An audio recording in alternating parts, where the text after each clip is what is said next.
Hey, what up, everybody? This is Stevie Breach coming to you here with the December 14th Monday Night Raw preview as we count down our way to Christmas. I'm not 100% sure how many more of these Raws are going to be taped and how many of these Raws are going to be live, but Raw will be live in Philadelphia tonight, and it's going to be a big show coming off of the success of TLC, where basically we will find out what the punishment is for Roman Reigns. Maybe the Authority won't even be in Philadelphia, at least. Maybe Triple H won't. Maybe it'll just be Stephanie McMahon versus Roman Reigns, and Stephanie McMahon will come out and suspend Roman for beating the crap out of Triple H last night, to the point where he had to be loaded up into a stretcher and taken to the hospital. Honestly, in my opinion, Roman Reigns is your biggest star in WWE. He's the only star that you have as of right now, with no John Cena, with no Seth Rollins. And the list goes on and on. No Undertaker, no Brock, no Kane, no, who else is, no Randy Orton. You can't suspend the guy. You can't take him off the television for the reason of there's nobody else anybody cares about. And I don't even know if anybody's ever going to really care about Roman Reigns going after the championship. It seems as if people are excited that they did a great angle at the end of TLC with Roman Reigns beating up Triple H, setting up a Roman Reigns versus Triple H match at WrestleMania, which it seems people are excited about. But nobody's talking about the fact that Roman Reigns, if he wants a shot at the championship, is going to have to win the Royal Rumble. So he's going to have to be in there. No one's talking about the fact that, he's going to have to overcome the odds yet once again. It's like they're trying to turn him into Stone Cold Steve Austin when Austin had to go into the Rumble at number one, and Vince was going to go in at number two, and it was fine for Austin because he knew that he could beat everybody up, and he knew that he was at least going to have that short amount of time with Vince McMahon inside of the ring,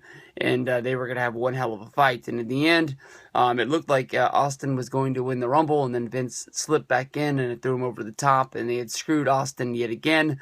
But then Austin and Shawn Michaels were able to do some tomfoolery on Vince when Vince said that he was going to forego his shot at WrestleMania. He did not want to fight The Rock. The Rock was going to have the night off, and Commissioner Michaels stepped up to the plate and said, that ain't the way it's going to happen. But honestly, I'm at the point now where I just don't care about Roman Reigns. Roman Reigns, to me, is done. As a character, I'm excited for the fact that he's going to fight Triple H at WrestleMania because of the fact that I want to see Triple H kick his ass. And that's about it. Because Triple H is my favorite guy. But besides for that, you've got the New Day, who kept their tag team championships. They just beat everyone in the tag team division, basically.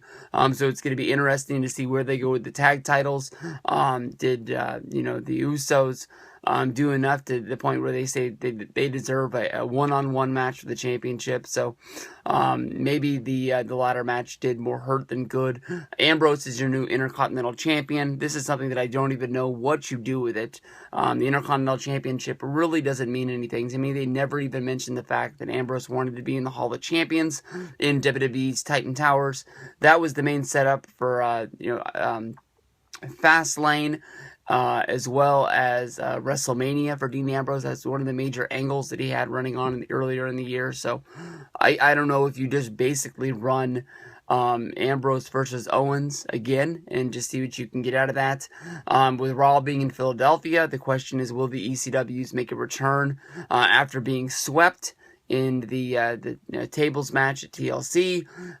There's a report out that Tommy Dreamer is no longer going to be on WWE television, even though he's going to be doing some house shows for them, so I don't know where that leaves them with that.